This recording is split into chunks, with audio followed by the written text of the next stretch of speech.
What's going on? So I'm here by myself doing a live today. I just said I'm just going to jump on, do a live, see if anyone comes in there, if anyone has any questions about coming to Prime or maybe getting your CDL, obtaining it. So I just was like, hey, I don't got nothing going on today. Let's just hit up this live, see what people got going on. And like, if you don't have no questions about trucking, hey, let's just talk about something. Like, ask me whatever you want to ask me. Because pretty much a blunt person. I'll tell you what I'm thinking. It's tell you as much as I can. Some things I will not tell. Just because it's personal, or maybe it's gonna hinder your training. Like, people ask me about backing. About different backing maneuvers. Hey man, how do you do this backing maneuver? I'm gonna tell you straight up. Get with your trainer. Another thing is, if you're a trainer out there and you're needing help and you come over to my pad and ask me for help, I'm gonna help you. Like, we're gonna talk about it. But the thing is, sorry, let me mute that. We don't want that happening again. But the thing is, don't come to me and expect me to train your student, because I had that happen. Hey, my student test out tomorrow, man, and we're having trouble with the alley dock. And I was all like, oh, well, what's going on with it? So I was trying to help them. Hey, make your gap bigger, make your gap smaller, whatever, it was.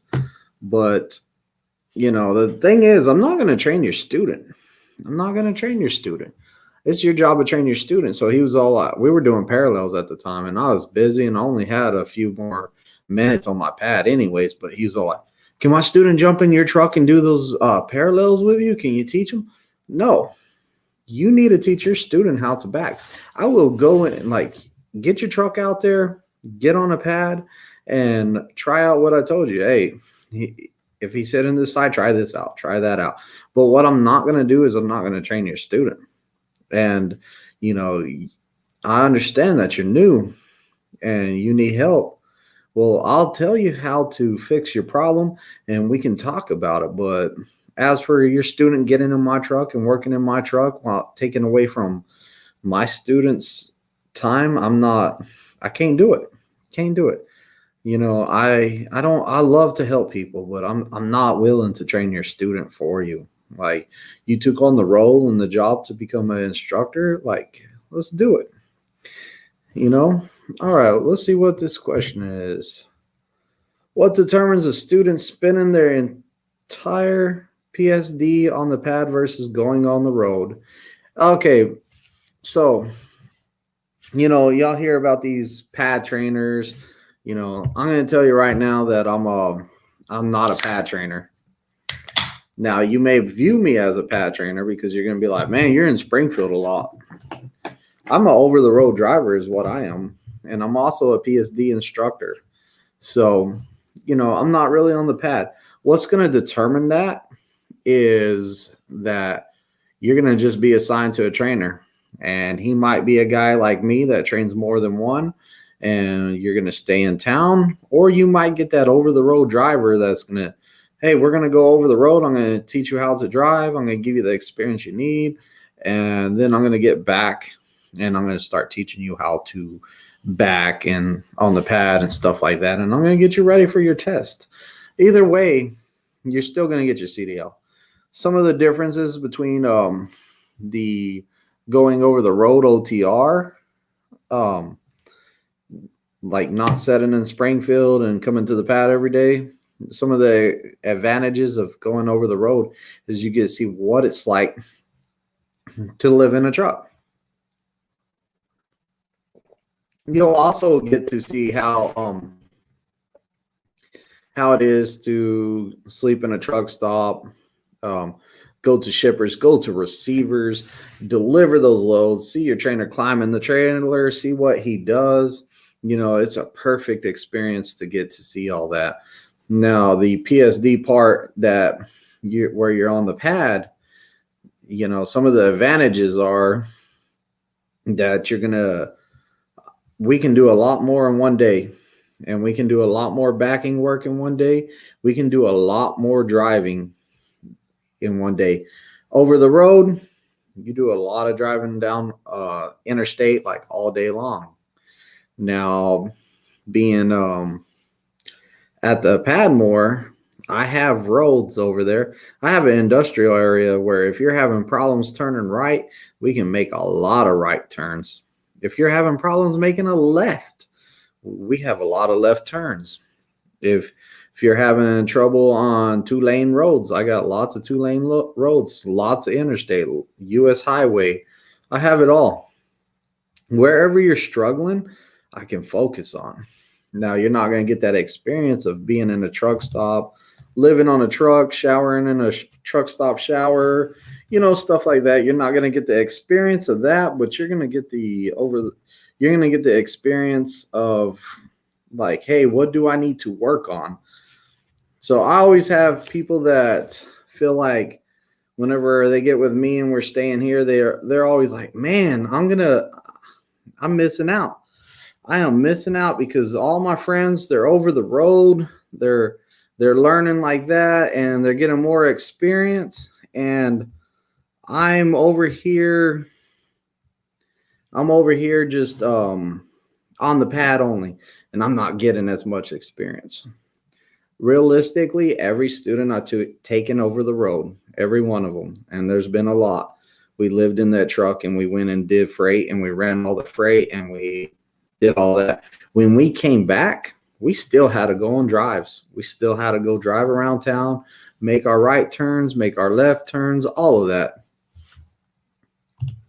So, I mean, you're getting experience either way.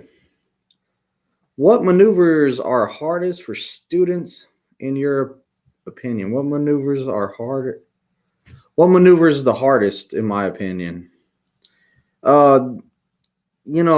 I really don't think none of them are hard, really, because if you're trained how to turn the wheel to move the back of the trailer, like, and the front of the trailer and the truck, if you're trained on which way to turn the wheel, that's the hardest part of backing. So if I had to take a guess, the hardest maneuver would probably be the straight line back, because without the straight line back, you're really stuck. Until you get that straight line back, you're going to have a hard time. You get that straight line back down, you find out that you turn opposite way for the back of the trailer, and you do small wheel turns. Don't do those big wheel turns. So, it's going to be a small wheel turn. It goes a little way. A little wheel turn goes a long ways. It doubles as it goes back.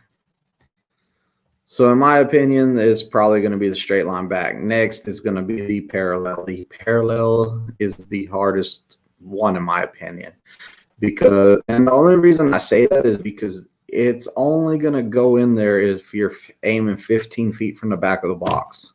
If you're aiming higher than that in the back of the box, higher than 15 feet, 30 feet, odds are you're going to hit the truck on the front. You can't get it in there.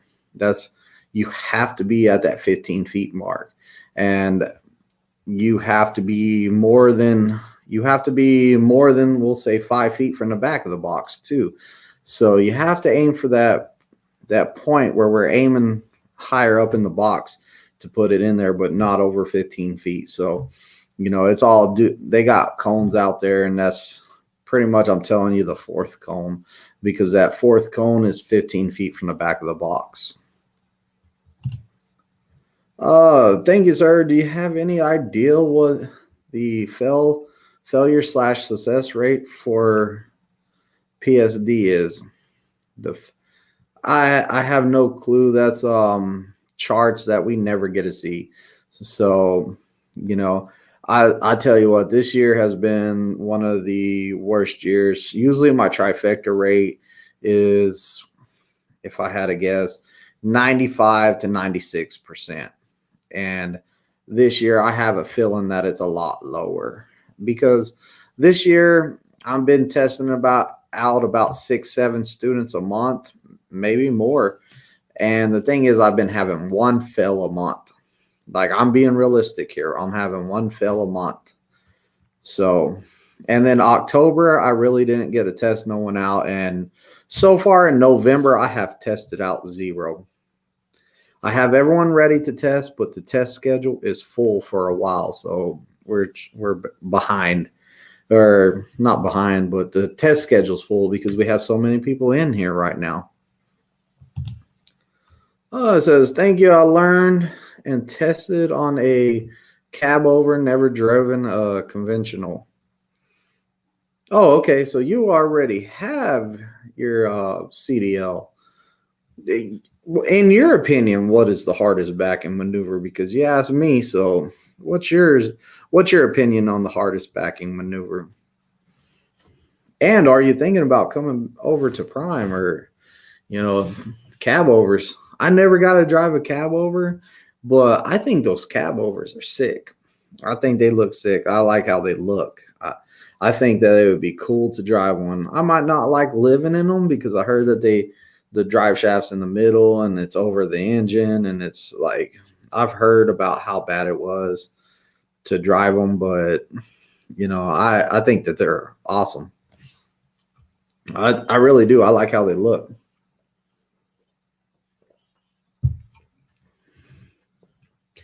But yeah, I think the hardest part of PSD, in my opinion, is studying that in-cab. I meant not the in-cab, the whole pre-trip. The next hardest thing I'm finding out, the next hardest thing of getting your CDL is having open ears and listening to your trainer.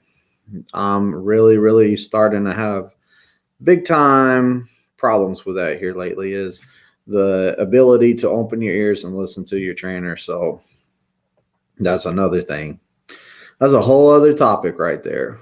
But if you want your CDL real bad, listen to your instructor. He's going to get you through this. He's going to teach you everything you need to know.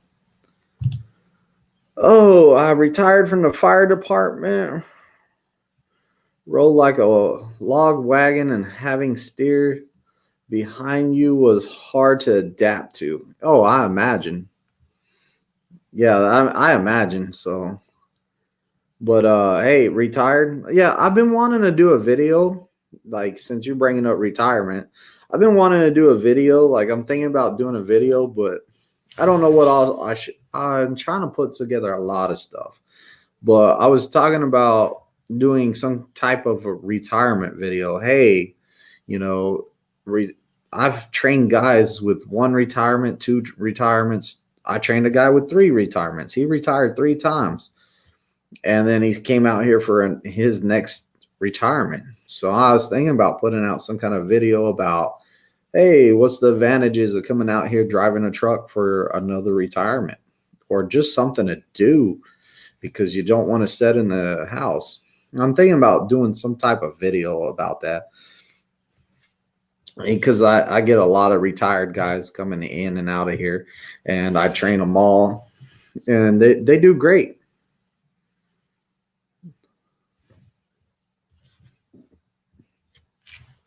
But yeah, in February we're having some changes. So like a lot of stuff's changing in February, or it might change if they pass if everything goes into effect finally. It was supposed to go, all this stuff was supposed to go into effect last year, but from what I'm hearing is that it's going to take effect in February. And it's probably going to hurt a lot of people at Prime, because a lot of people don't have the 2 years to become a trainer. So, I don't know if they're going to grandfather people in. From what I understand, they're not. So we're probably going to lose some of our trainers that don't have 2 years.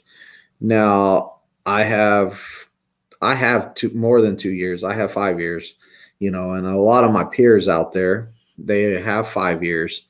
So we're not losing a lot of the really good ones and the ones that have been doing this the longest, but we're going to lose a lot of the new ones. And I view, like, a lot of people view Prime as a starter company. So, a lot of people, they do their year here and they leave. what are we going to be left with? You know, we don't really, you know, I say about probably 60% of our drivers that we bring in leave at their year mark to go somewhere else because they try to use it as a learning experience. I'm retiring law enforcement in January and trying to decide what company to roll with. Oh, that's hey, law enforcement. I like law enforcement. I worked Texas Department of Criminal Justice correctional officer for 13 years. So, you know, I'll tell you what, man, whenever you leave that place, when you leave that law enforcement, you're about to find out that it was you were stressed out. Even if you don't feel stressed out, I didn't feel stressed out. I loved my job. Like I did it good. But the thing is that, you know, I was really stressed out, and I never knew till I came here. About after I finished TNT and like I started chilling out, I was like, man, it feels like weight was lifted off my shoulders. Then, you know, I was like, oh no, like I was stressed out, and I'm finally not stressed out. And my wife's seen that my whole attitude changed and stuff. I'm retiring from LEO myself, and I'm looking forward to coming to Prime, hopefully January the 3rd. Oh, hey, come on out, man. Like I feel like you picked a good company for starting out. And Big G, make sure that you do your research on all those companies. Like, I'm not saying Prime's going to be your fit, but make sure that you do your research on all those companies because you want to find the best one for you, the one that fits you. With retiring, we aren't starving, broke, most of us, but so the pleasure is there for the next meal. Isn't there for the okay. Hey, what's going on, Kenworth? How's it going, brother, man? Kenworth, I got you confused with somebody else the other day. My bad. I say, hey, Kenworth, I'm training you when you're coming to Prime, but it was somebody else. My bad. Congratulations, Randy. My last day is January the 7th. Kenworth says, agreed, Twisted Big D on the stress. Brother, yeah, man, that stress is something else. You don't even know that you're stressed out, like, and that's a weird thing because you're so used to it. Kind of feel weird without that stress, but I am still paranoid. So, like, our supervisors and our rank was always out to get us, to write us up or try to get us fired or something. So, like, I still got the paranoia that, hey, man, they're out to get me. Like, the worst thing people do to me and say, hey, we got to talk later on. I'm like, no, I'm free right now. Tell me what's going on.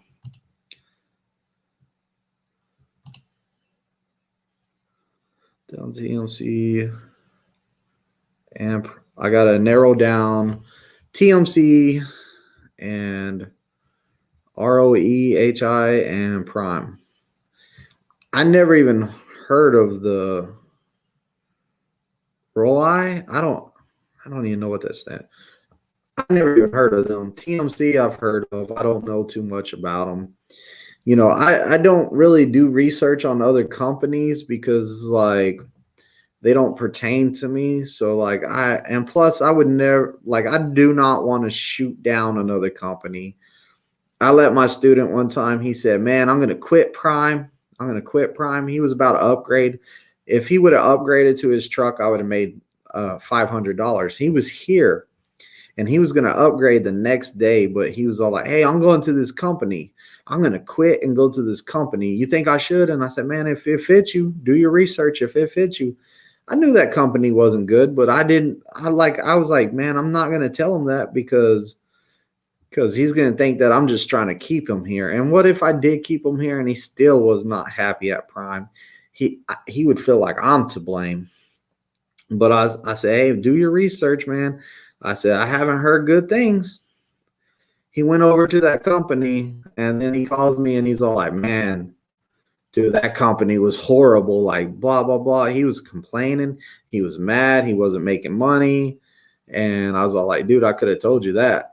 I said, I told you to do your research. And he was all like, I felt like I did. And I was all like, he goes, why didn't you tell me it was a bad company? And I was all like, because I would have made $500 the next day. So it would have looked like I did tell you, do your research, and I've heard bad things. But if it looks, it would have felt like I was trying to tell you to stay so I could get my $500. And I'm not like that. I'm not telling you to stay another day so I could get my $500. Oh, rail. It's pronounced rail. Oh, I've heard of rail. I have researched Prime for 6 months before I decided to retire from LEO and come to Prime. I was ready looking for a brotherhood, and I think from what I have seen at Prime has it. Yeah, we're a family over here. Like, no lie. Y'all see how me and Sean act? Like, that's my brother right there. Or I should say Primetime Fits. That's my brother right there. And like we are like a close family over here. And there's Han saying like, hey, Prime is a brotherhood. Like, yeah, we're real close over here, and real close over here. And like a lot of people, if I put out a video a long time ago, and I was like, man, Prime's a family. And man, I got so many hateful comments on that. They're all like, man, we know that Prime ain't that close, blah, blah, blah. But realistically, Prime, like us Prime drivers, we are that close. Like, when we see other Prime drivers, we go talk to them. Hey, what's going on, man? How you doing? You know, I mean, it's a real close, like, family owned business. Well, we have Christmas parties. Before COVID, we have Christmas parties. We had company picnics. We have stuff like that. So, like, we have all that stuff going down, and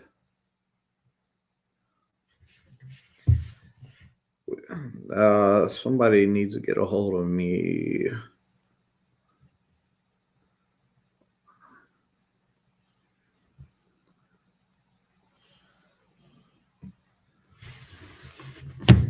Hopefully I can text him and find out what he needs. But yeah, we have company picnics. The company picnics are great. You bring your family. Like, I always suggest, bring your family to the company picnic. There's going to be like stuff for the kids, popcorn machines. They're going to serve you all you can eat crab legs. And I know, like, I didn't believe that. Like, that's a lot of money. All you can eat crab legs. But it happened. It was all you can eat crab legs. It was awesome. But like, they have a truck show around that time, a truck driving competition that you can go eat or you can go watch. They usually have like hot dogs and stuff out there for the people that show up for the truck driving championship. I don't compete in it. I'm too nervous. Like, I'll be like, everybody's watching me. I mess up. Whenever I feel like everyone's watching me, I mess up. Like, whenever I'm explaining the maneuvers to my students, sometimes I mess up because I'm all like, oh, they're watching me there. I got to do it perfect. So, you know, I start stressing myself out. That's where you're going to mess up. There's my brother. There's Primetime Fits. Like, I was telling them, man, you're my real life brother, man. Like, we're that close. I didn't know you were in here.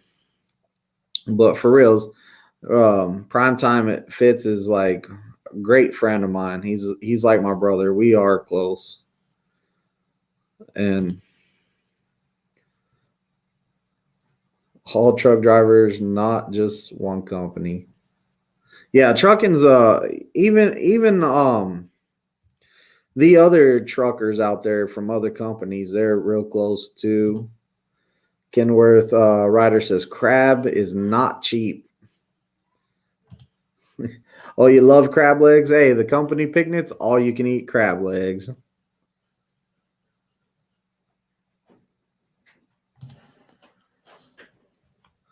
I don't want to get kicked out of here, but I see all the truckers taking 30-minute on fuel islands. Hey, sometimes I ain't gonna lie. Sometimes you have to take a 30-minute break on a fuel island.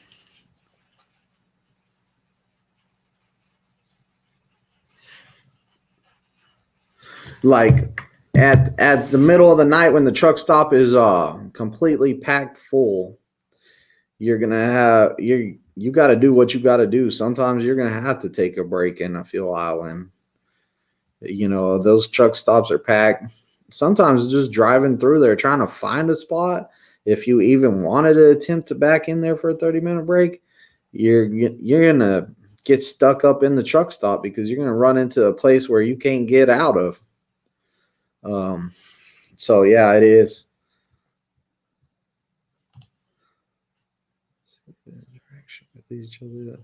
Yeah, and that's right. Randy says, I'm talking about the Prime family. You can see the interaction with all these guys on YouTube. Yeah, and like we have a good time. It really is a family. Trucking along with Kirsty says hi D and all. Tell her I said hi. Kirsty, my wife says hi. I seen you the other day, Kirsty. I was busy. And then I was in the fuel bay getting fuel, and I looked over, and you were leaving out in the bobtail, and I was all like, "Dang it, you didn't look this way." I was like, "Hey," like, but I seen you out there. I work early mornings to like, I don't know, like 3 or 4 in the afternoon. So we'll run into each other. I see you out there with 2 students, big time in it.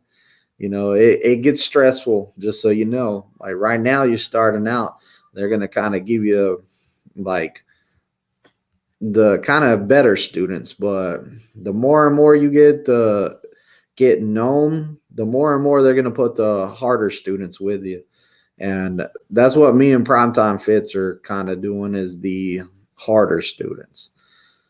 So it's because we know how we can do it, but just wait. We need to talk though, Kirsty. I would like to talk to you sometime and sit down and really, really run some numbers with you and let you kind of in my playbook and show you some things. Or hey, you might be able to show me some things that I can add to my training. Like I'm always looking for tips myself. Hi Fitz, I gotta bring you guys on my channel. Yeah, I wouldn't mind either. Like I would come on your channel. This oh, what's it called? StreamYards? It's perfect for it. Like if we're all on the laptops, like you can add people into here, just send them the link. It's kind of cool. That's how Fitz and I do it. But all right, Hans, you get your shower, man, and be safe out there. Get to rolling, man. Be safe, brother. The 58-mile-an-hour club, 57-mile-an-hour club. My truck does not do 58 on the pedal. I wish it did.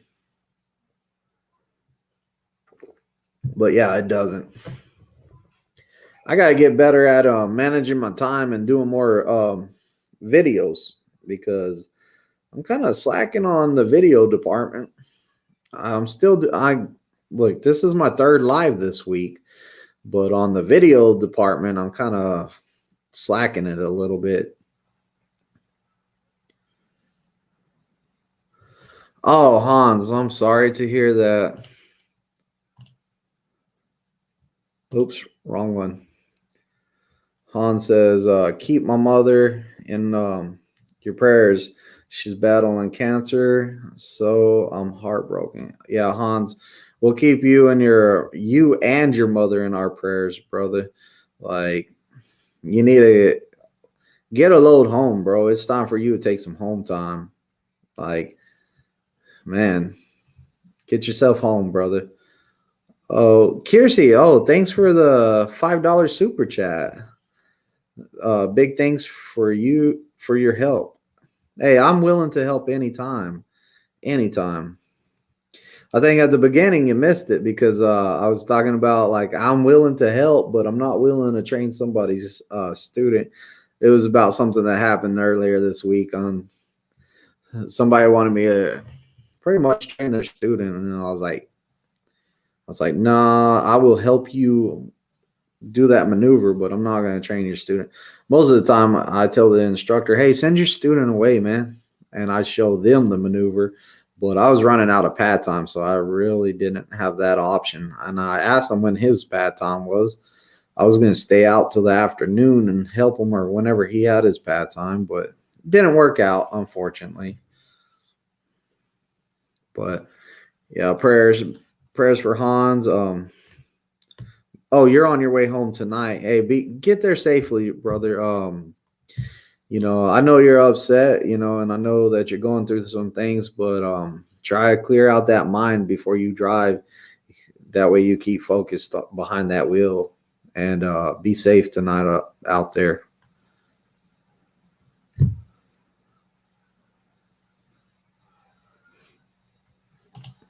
And hello, Mr. Twisted Prayers out for Hans, and I understand that need. Yes. So yeah, Hans, that be safe out there, man. We'll all keep you in our prayers, and it's sad, but hopefully she recovers and beats it. That's what we're hoping for. It can be beat. What's that thing they always say? God works in mysterious ways. But hey, those days are getting cold out there on the pad. Just so you know, your winter guys coming in, like get ready for it. Bring some warm weather gear, because out there on that pad, that's cold. Like I'm getting ready to break out the lawn johns and stuff,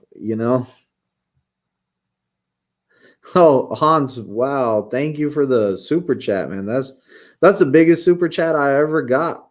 I'm the second best channel after Kiersey. A lot of my students I get from YouTube actually come from Kiersey's channel, because they're all like, hey man, I put down Kiersey for a referral, but she referred me to come to you for PSD. It was back before she was doing PSD, and like I have a lot of them. And actually I have one that's coming back Sunday night. We'll be here Monday, or actually he'll be back Sunday night. He's coming back Sunday, be here Sunday night, and he put her down as his referral. So it's awesome, and he put me down for his trainer, and it's cool. I can't wait to see him. I gave him COVID, or he gave me COVID, or we gave each other COVID, or we were together when we talked to somebody with COVID, but we went out on COVID at the same time. And I'm going to be happy to see him. Truthfully, I'm going to be happy to see him because, we both went out on COVID. We're COVID brothers now. Like, you can't take that away. We're COVID brothers. It's like being blood brothers, We shared the COVID. We made sure that we both made it through COVID together. Not really together, but we did check on each other ever so often. Like some days I was just sick and I wasn't texting nobody. Some days I could text. So we hit each other up. I know I was apologizing to all my students back then, because I was like, dude, I'm so sorry that I got you sick, or that you have to be quarantined. I felt horrible about it. They check background, driving records, and work history. Of course, drug tests. What they send you home during orientation. Most of the time, they're trying to get it before you get here. They're trying to get all that stuff done before you get here, so you don't come all the way here. But sometimes they miss that stuff, and they have to send you home during orientation. The most common one probably would be your work history is why you get sent home. So yeah, definitely. Yeah, Hans, I know he still loves me, even though he said I'm the second best. But yeah, a lot of times it's your work history. is that there's something that happens with your work history where they were trying to call this business that you work for, and they won't answer the phone. They just won't answer the phone or something like that. And then you get here and you're like, hey, answer. You call up that business, hey, answer the phone, and maybe they didn't answer the phone. That brings me to another thing. Bring the W-2s with you. Like, just be on the safe side. Bring the W-2s on you. Anything that you have, check stubs from all those jobs that you had, just something to show that you work for those places will clear up a lot of that. Because I had people sent home over stuff like that, and they come back and they have all this proof that they did work there. That seems like to be the most common thing.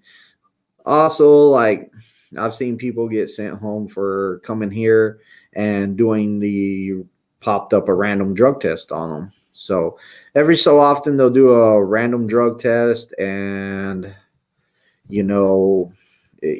somebody that might have been like, oh man, I got my medical card, I already had a drug test.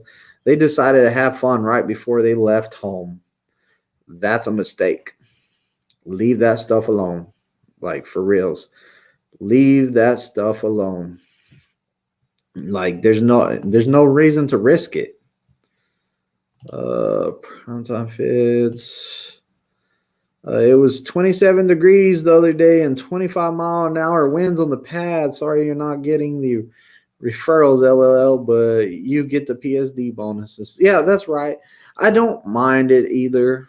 Like, I don't mind who they put down for a referral, because they watch my channel if they're actually getting with me and wanting me to train them. The training department's kind of looking at it like I'm fishing for people off of YouTube now, so it's kind of making things difficult for me. So I don't know what I'm going to need to do. I'm going to talk to them whenever I get a chance and find out, hey, look, I'm not fishing for people. Like, they're messaging me, but they're putting other people down for a referral. Like, I can't help that. Like that's who brought them to Prime, but they're not a trainer, or they're not available to train them. So that person refers them to me. And, it might be something simple like, hey, we'll use Primetime Fits, for example. It might be something just to clear my name, just to clear it out. But it could be something as simple as getting Primetime Fits to write me like an email. Hey, man, I'm not going to be available to train this guy. Do you think that you could train him for me? And I could, like, hey, here's the email. Like, send a copy of that in and say, hey, look, he's not available to train this guy. Here's the email saying he ain't. I can train him. Like, something like that. I don't know. I'll figure out something. I would like to talk to some of the training department about it once they get back. Right now, they're busy with all the dab and different stuff like that. So I kind of been waiting for the perfect time to go talk to them. I figure we'll find something else out. Cool. Seen your video on bringing W-2s. Definitely bring the W-2s. Definitely. It shows that you were working there. Check stubs if you could get them. Anything that clears your job history. Starting next week. Hey, welcome. Bring some warm clothes. It's going to be cold out there on the pad. Most of the time we wear sweatpants and pullovers when we get out of the truck. But when we get in the truck, it's basketball shorts and a t-shirt.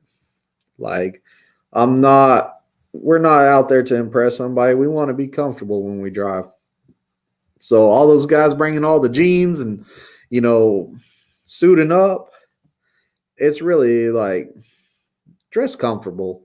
Like, I hear my guys all the time, man, if I knew I could wear shorts out here, I would have been bringing some basketball shorts. I wouldn't have been wearing these jeans. Hey, for sure. Like, dress comfortable. Then we can go into Walmart dressing comfortable. Sorry if you're worried about drug tests. You should not be driving an 80,000-pound truck. That's right. Like, it's not safe. It's not safe. We're out here to better ourselves, and why risk it? I had a good friend of mine that got popped on a random drug test. And unfortunately, he's not working at Prime no more. The good thing is that he cleaned his act up and got his stuff together, and he's working at other companies. But it's been rough for him. Like, real good guy, real good friend of mine. I've seen him every day out there on the pad every day. It was sad, but he got himself together, and he's doing good. So he's never rehireable by Prime again. So that bridge is gone. It was sad. You and Fitz are the best PSD instructors I know, so send them to you. Thank you. Yeah, Fitz says it too. Thank you. We're probably not the best. Like, I know for sure that my friend Justin, he's better than me. Like, to me, he is the best instructor we have. Honestly, that's just me being completely honest with you. I feel like I'm maybe second best, but it's probably a tie between Primetime Fitz and me on who's second best. Because the only reason he's not second best is because he likes In-N-Out Burger. If he liked Whataburger, it might have pushed him over the top. He might have been better than me, but unfortunately, he's brainwashed on some In-N-Out Burger. How long are the tanker trailers? I have no idea. Primetime Fits, how long is a tanker trailer? About that long. It's about that long. I don't know the exact measurement. I know that it's shorter than a flatbed. It's definitely shorter than a flatbed. I know that. But I do not know the exact measurement of how long it is. If you're making money, you shouldn't have to worry about a drug test. Yeah, there you go. If you're making good money, it's kind of like they say in the oil field. In the oil field, guys, they make great money in the oil field. Got a lot of cousins and stuff like that in the oil field out there making money. Now, they're making great money, but what they do with that money is what we call in Texas in the oil field is that they're just pissing their money away. That means that they're over there in the bars and just blowing that money, just spending it all on whatever. They're not putting it up. They're not putting the money up. They're not saving. They're not doing none of that. Okay, somebody said the tank trucking along with Kiersey actually said the tanker trailers are 48 feet. So they're 48 feet long. So less than 53. But I did not know that. So I learned something new today. I got in trouble last time I hooked up to one of those tanker trailers. So I did not know that we only had one. It was when I first started training. Kiersey, here's your learning lesson right here. That beautiful tanker trailer out there that is shiny, that's going to look good behind your truck. Don't take that, because there's only one of them out there, and you probably got 2 to 3 tanker guys out there all the time. So if you take their tanker trailer and take it out for a drive because it was the only trailer you've seen out there, woo, tanker guys are going to be mad. And that's what I got. Like, I took that thing on a drive. I was like, look at that shiny tanker. Man, we got back with that tanker, and I was all like, ooh, how hard is this thing going to be back in here? Because it was like at the time, I've never backed nothing but a reefer. So I was like, ooh, this is going to be scary. I've never backed one of these. I told my student, let me back it in. We got over there to back it in. Before we could even set up to back it in, the tanker guy pulls right in front of my truck, and he said, hey, you're a reefer truck? I said, yeah. He goes, I need that trailer. I missed my pad time because of you. And I had to go into they took a picture of my truck number. I had to go talk to the training department because of that. You know the difference between a rich offshore driver and a poor driver, 2 weeks.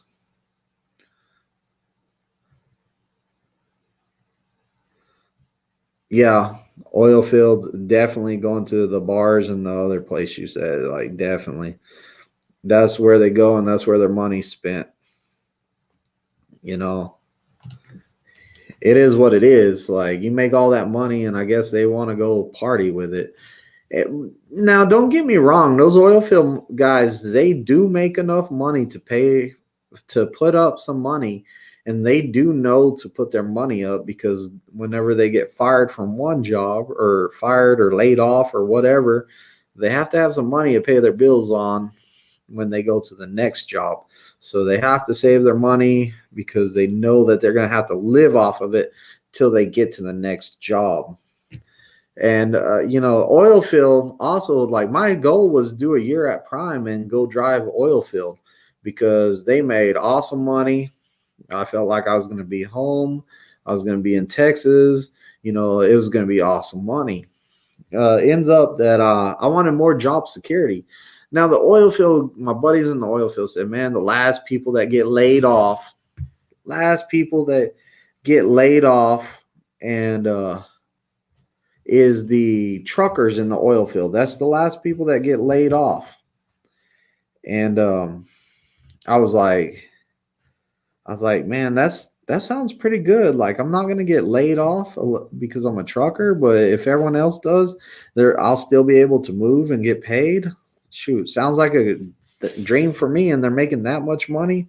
So it came time for me to switch over to the oil field, and I decided, like I said, man, my family went through the oil field off and on jobs, always having to find jobs. My dad moved us away from the oil field.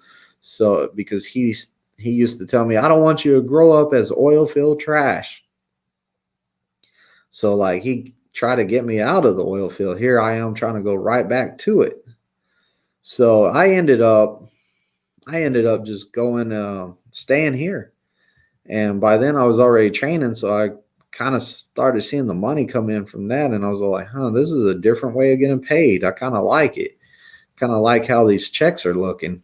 So I decided to stay here for a little while longer. Maybe I could find something else. And I did a lot of research into other local jobs and looked at them and stuff and kind of checking them out. But I ended up not going to the oil field and just staying here because I was like laid off or work at the place that people always have to eat. I'm not getting laid off here. Like people have to eat. So I stayed here, drive the food products that I'm not going to get laid off for. So I deliver food, man. You're not going to lose your job from that. And what happened during COVID? And during COVID, I had a lot of students that went to the oil field. I had a lot of students that quit before their year was up and went to the oil field because they're all like, man, you make so much money. COVID hit. And almost all of them lost their job. They kept the senior truck drivers, like the guys, the 20-year vets, the 18-year vets that were out there that long. But anyone that did not have their CDL like over like 15 years, they let them all go. They all lost their jobs. So, it's just something to think about. Like how much can you trust the oil field? It's always up and down. Yeah, the offshore drilling, man, I looked into that before I became a truck driver. Like, I was like, man, that sounds like a dream. It sounded pretty cool. I ain't going to lie, but, I found out not too long ago that I'm scared of heights. So I think I would have been out of luck over there. Have a lot of pent-up energy. What day do you take off? What day do I take off? I don't take any days off. Really. I mean, like, unless it's a fluke or something. I actually took today off. Today's the first day I've taken off in a long, long time. So I took today off. My guys, they were all like, "Can we get a day off, man? We need a break." Because of like 6 in the morning business is killing us. And I'm all like, well, I'm getting here at 5. I get up at 4. Yeah, with the fossil fuels. Yeah, and all the stuff's real. Right now they're trying to get electricity, and they're trying to kill the oil field right now. So, right now gas prices are up, but they're trying to prevent people from drilling. Like, I talked to my family down there, and they're all like, "We're still making money. We're still drilling. We're still doing good." So, I mean, they're still doing it. Rudy says, hauling water in Northeast PA is steady work. The Class B drivers are making about $100,000 a year. Yeah, but it costs a lot of money to live up there. It really does. Up in PA, it costs money to live up there. Like $100,000 up there is not as much as it would be somewhere else.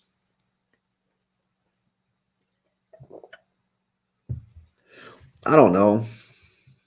Cost of living's different everywhere. That's what I found out real quick, is going to other states and stuff. Like, you buy something in another state, it might be a lot of money compared to what it was in your state. Like, I found out dollar menu in California is not dollar menu. It's $1 plus another 13 for each item or something like that. Yeah, just like Kirsty says, she has a ton of money now not being in New Jersey. Definitely. Fitz, I'll see you in the morning, brother. Get some rest. But yeah, it's about that cost of living. It's expensive to live up there. So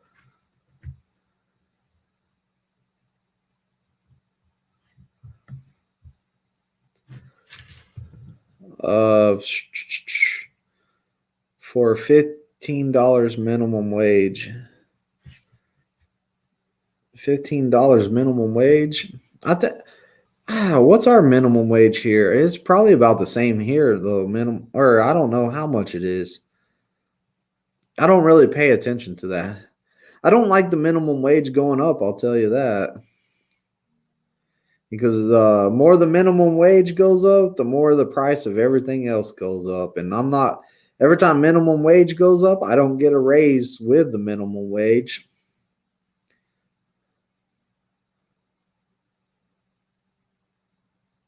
Let's go, Brandon.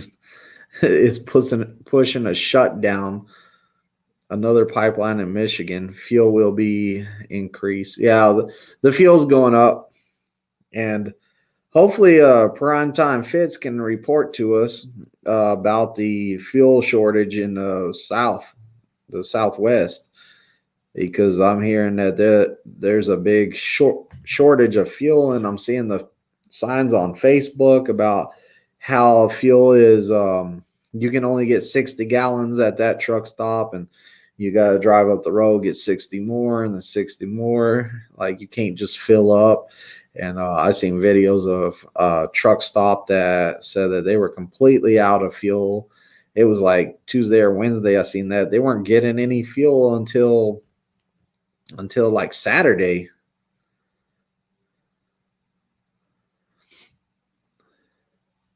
People don't want to work. Jobs are everywhere paying 15 to 20. Yeah, people don't want to work. Our homeless population in Springfield has like doubled or maybe tripled in like a couple months. Yep, exactly. I'm supposed to be going for my permit test on the 24th. Hey, awesome. The permit test. Make sure you're studying your hey, make sure you get your tanker endorsement too. Like, make sure you get your tanker endorsement. A lot of people have not been getting that. That's been coming here, and then they're going to have to go to their home state and take that test and get it added on. So try to make sure that you get your tanker endorsement. You live in Texas. See that flag. I'm from Texas. I live in Missouri now. So, but I'm still a Texan. Can't take that away. So, I still fly my Texas flag over there on the wall.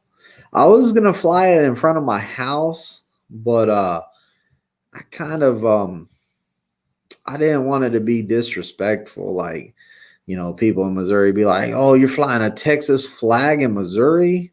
So I was like, I don't want to be disrespectful and fly a Texas flag in Missouri, I guess. I got to go back. I got to go to bed from the pad, exhausted. Good night, all. And to you, Mr. Twisted. All right, Kirsten. Good night. It's some hard work out there on the pad. Place here will allow $75 max on a diesel fill up. See, so yeah, that's what I'm talking about. $75 max on a fill up. $75.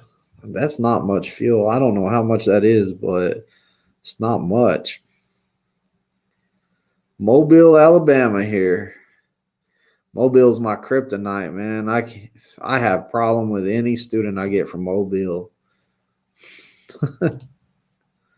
I don't know why, but Mobile gives me a hard time. I have trouble with any guy from Mobile.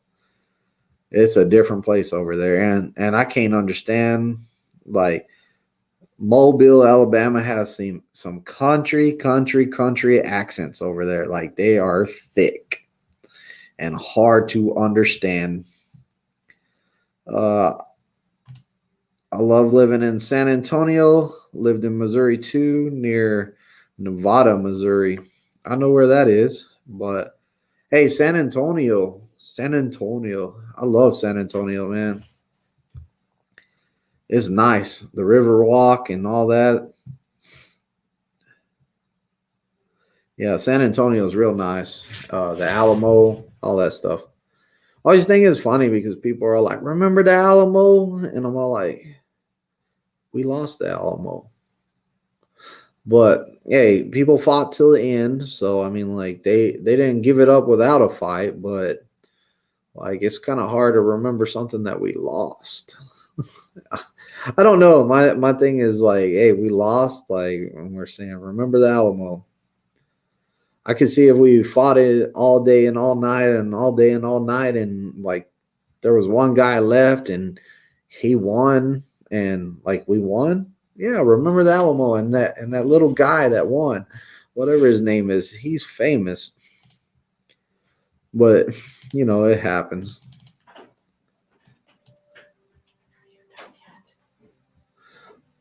But I'm out of here, guys. Thanks for stopping by. I'm off to bed too because I'm getting up early in the morning, and I got to get some rest. So I'm out of here, man. Thanks everyone for stopping by and checking out the live and answering questions or asking questions and hanging out tonight.